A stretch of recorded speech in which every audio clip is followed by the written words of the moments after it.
Hey there, Ronnie from Fairtrade Connection, bringing you some fresh news from the WFTO conference in Delhi.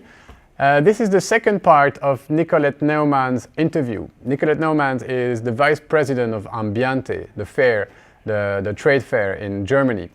So in this second part, I asked Nicolette, what would be your advice for a fair trade organization from Asia or South America that is just starting? What would be your advice, knowing that these guys, they don't have all the knowledge that you have about trends, about market access, and about all these consumers, what the consumers think in Europe or in the West in general? What would be your advice for these organizations, these fair trade organizations? So stick around and listen to this interview to find out. Okay, and last question, what would be your advice for a small fair trade organization, let's say, in terms of, because you see so many products, so many trends, you are at the heart of trade basically.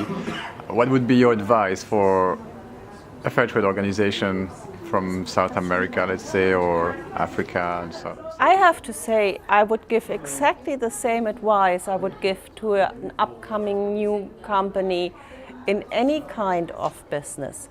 You have to have a strategy, you have to have in mind, do I want to sell fewer but very high-end products with a higher margin but fewer numbers?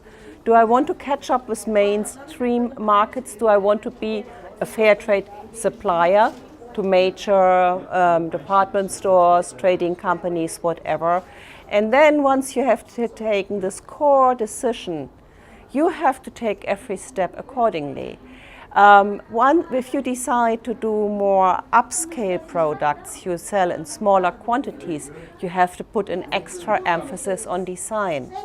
If you want to catch up with mainstream markets, you have to look on your quality side and on the reliability of your logistics, but you have to be lower in price. So you have to ask yourself exactly the same questions.